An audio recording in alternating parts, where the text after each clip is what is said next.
जाते हैं पूरा हॉस्पिटल का, तो ऐसे बोल रही थी। लेकिन मुझे तो वहाँ पे बहुत सारे लोग थे, बहुत सारे डॉक्टर्स, नर्सेस वगैरह। छोटा सा ट्रे था, वो मोमेंट मैं कभी नहीं भूलूंगी। छोटा सा एक ट्रे होता है ना। Hey everyone, I hope you all are doing good. तो आज के वीडियो में मैं शेयर करने वाली हूँ मेरी सी सेक्शन एक्सपीरियंस के बारे में।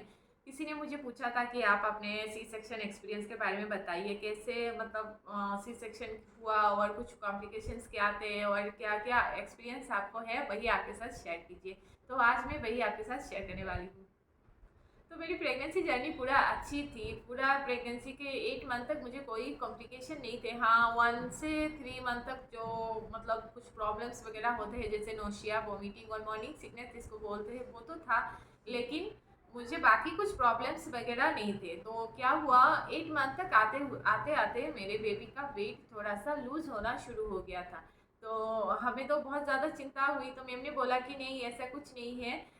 9 मंथ, लास्ट मंथ आते आते बेबी का वेट थोड़ा सा लूज हो ही जाता है। तो मतलब वेट ग्रोथ थोड़ा सा कम हो जाता है। तो 9th मंथ आते आते बहुत ज़्यादा वेट लूज हो रहा था, उसका ग्रोथ कम हो गया था। और बेबी के मतलब ब्रेन पे ब्लड सर्कुलेशन नहीं हो रहा था। तो मैम ने हमें सजेस्ट किया कि आप सी सेक्शन करा लीजिए, नॉर्मल के लिए वेट मत कीजिए। बिकॉज आज आप लोग जानते ही हैं मतलब कितना ज़्यादा बच्चे लोगों को लेके प्रॉब्लम्स हो रहा है, ब्रेन का प्रॉब्लम, फिर ऑटिज्म का भी बहुत ज़्यादा प्रॉब्लम। तो हम लोग बहुत घबरा गए और मैम ने जैसे कि सजेस्ट किया था कि आप करा लीजिए। और वैसे भी मेरा मतलब ऐसे बोलते हैं कि 37 वीक के बाद ग्रोथ वैसे भी कम हो जाता है। और बेबी का ग्रोथ वह मतलब होता ही नहीं है, ऐसे ही बोलते हैं। 37 डॉक्टर लोग तो ऐसे ही बोलते हैं ना, 37 वीक के बाद बेबी का ग्रोथ मतलब कम ही हो जाए। जितना होना था तो हो गया। मेरी डॉक्टर ने ऐसे ही बोला था मुझे कि जितना होना था हो गया। आप अभी आप करा लीजिए, बिकॉज अभी रखने का कोई फ़ायदा नहीं है, प्रॉब्लम्स ही होगा। तो हमने सोचा कि ठीक है, चलो करा लेते हैं। तो मैम ने बोला कि आप एक डेट देख लीजिए और डेट देखिए मतलब सी सेक्शन करा लीजिए। वो दिन था 10 नवंबर, धनतेरस का दिन था। उस दिन हमने सोचा कि चलो जाए। लेकिन उसके पहले दिन से ही मुझे बहुत ज़्यादा मतलब कॉम्प्लिकेशन हुआ। कॉम्प्लिकेशन ऐसे कि मुझे बहुत ज़्यादा दर्द हो रहा था, पेन हो रहा था। तो इसलिए हमने सुबह जाके 8 PM को जाके हमने एडमिशन ले लिया। तो 8 बजे मेरा मतलब एडमिशन हुआ और 10 बजे तक मुझे एडमिट कर दिया। और एडमिट करने के बाद उन्होंने एक मतलब ऑब्जर्वेशन में रखा। वहाँ पे मेरा क्या हुआ मतलब पूरा एकदम वाइटल चेकअप पूरा हुआ। उसके बाद मुझे एकदम यूनिफॉर्म वगैरह पहनाए गए। और जैसे कि मुझे पता नहीं था कि नेल्स वगैरह कट करना पड़ता है। तो जितने भी मेरे नेल्स वगैरह है सब कुछ कट किया। जितना भी ज्वेलरी थे वो भी मतलब रिमूव किया। बजे को मुझे ओटी रूम में शिफ्ट कर दिया गया। तो मुझे ओटी रूम का कोई एक्सपीरियंस नहीं था, कैसे होते हैं ओटी रूम वैसा भी पता नहीं था। तो मैंने जब एंटर किया मैंने देखा कम से कम 15 लोग थे ओटी में। बहुत बड़ा सा एक रूम था, 15 लोग थे। एनेस्थेशिया का डॉक्टर, फिर पता नहीं मुझे कितने सारे डॉक्टर्स वगैरह थे और नर्सेस थी, डॉक्टर्स थे। सबने मुझे नाम, अपना नाम पूछा और कहाँ रहते, एज वगैरह सब कुछ पूछा। तो एनेस्थेशिया का डॉक्टर जो था वो मुझे बोला कि आपका नाम क्या है, सब बताइए, पहले कभी एनेस्थेशिया वगैरह दिया था, कैसा है, कुछ ऐसे सब कुछ पूछा। उसके बाद उन्होंने बोला कि मैं आपका एनेस्थेशिया का डॉक्टर हूँ और आपको मतलब पीठ के पीछे एक छोटा सा इंजेक्शन में आपको पुश करने वाला हूँ। जैसे कि सब लोग बोलते हैं कि एनेस्थेशिया का मतलब इंजेक्शन जब डालते हैं तो बहुत ज़्यादा पेन होता है। तो मैंने ऐसे ही डॉक्टर को पूछ लिया कि एनेस्थेशिया मतलब ये पेन होगा क्या क्या नहीं। तो उन्होंने कहा कि आपने कैथेटर डाल लिया है, तो कैथेटर का अगर पेन आपने सहन कर लिया तो ये तो छोटा मोटा ही है, आप इसको मतलब झेल लेंगी, मतलब सहन कर लेंगी। उसके बाद उन्होंने मुझे एक छोटा सा पिलो दिया, छोटा सा नहीं बड़ा सा ही पिलो। और उन्होंने मतलब उसको हक करने को बोला कि मतलब झुक के हक करने को बोला। फिर उसके बाद मेरे पीठ के पीछे एक इंजेक्शन दिया, बहुत स्मॉल सा एक इंजेक्शन था। और वो सब कुछ ना मुझे दिखा दिखा के वो लोग बोल रहे थे। तो फिर इंजेक्शन देने के बाद उन्होंने मुझे सुला दिया। फिर उन्होंने बोला कि देखिए आप ही मतलब आपके पैरों पे थोड़ा थोड़ा सा मतलब ऐसे मतलब थोड़ा थोड़ा आपका पैर सुन्न हो जाएगा धीरे धीरे, तो इससे घबराइए नहीं। फिर उन्होंने मतलब चेक किया बार बार ऐसे देख देख के कि आपका पैर सुन्न हो रहा है कि नहीं, पैर उठा पा रहे हो कि नहीं। फिर पैर तो मैं उठा नहीं पा रही थी, तो फिर उन्होंने ऐसे मेरे पैरों के ऊपर कुछ डाला, मैं समझ पा रही थी। तो उन्होंने बोला देखिए मैं आपके पैरों पे थोड़ा सा ऐसे अगर कुछ डालो तो आपको महसूस होगा कि कुछ गिरा, लेकिन उसका दर्द आपको नहीं होगा। तो ऐसे हो गया एनेस्थेशिया। फिर जो मैम थी मेरी, डॉक्टर नीता चौहान, वो एंटर किया रूम में, उन्होंने एंटर किया।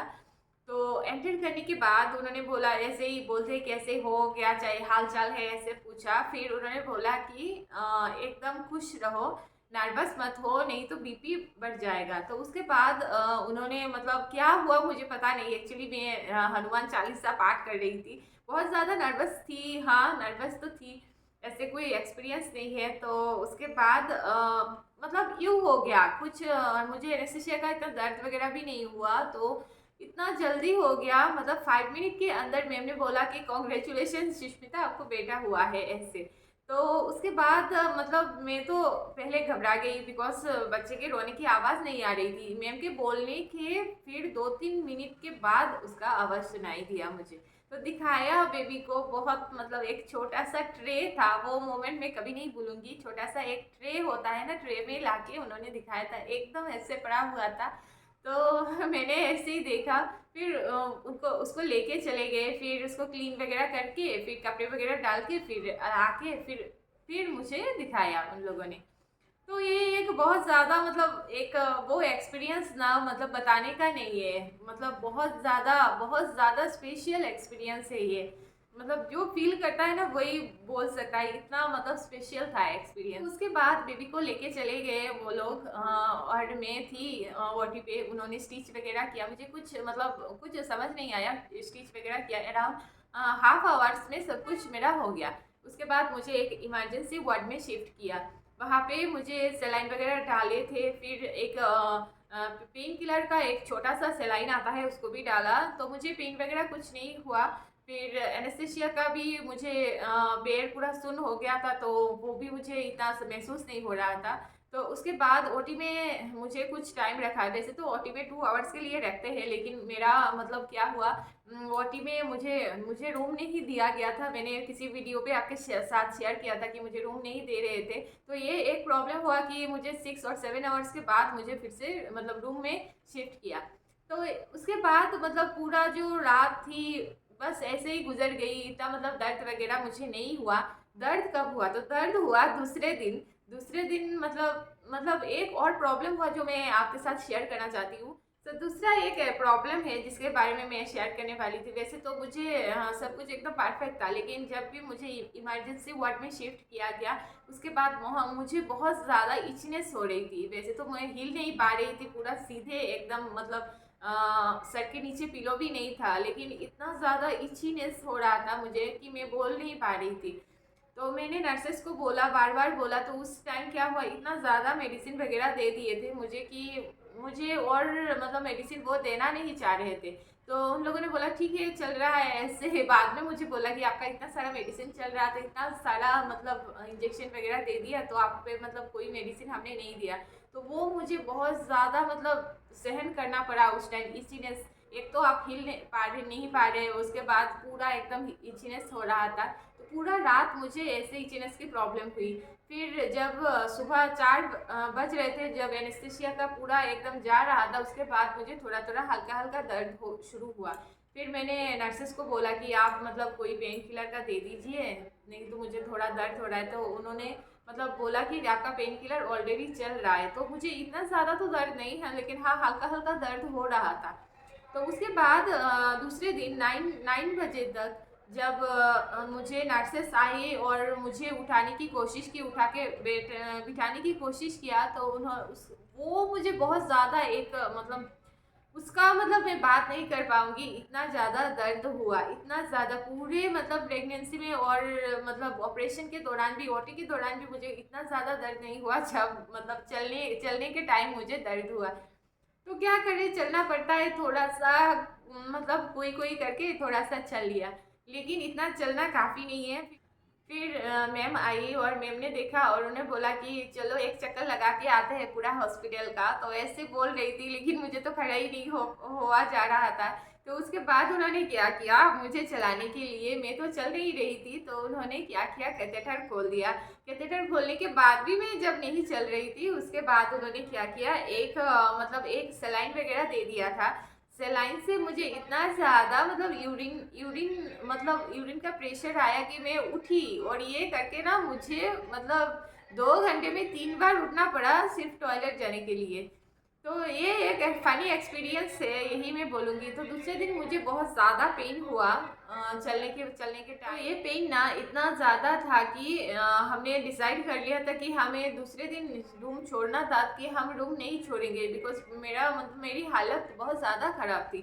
तो मैम जब आई थी, मैम के साथ मैंने ये बोल दिया कि मैम मैं हाँ दूसरे दिन नहीं चल पाऊँगी, चल के नहीं जा पाऊँगी और बहुत ज़्यादा प्रॉब्लम हो रहा है। तो उन्होंने कहा कोई बात नहीं, ये दूसरे दिन है, दूसरे दिन में ऐसा दर्द वगैरह होता है, इसमें कोई बड़ी बात नहीं है, लेकिन आप कल तक आते आते पूरा ठीक हो जाओगी और खुद से चल के जाओगी।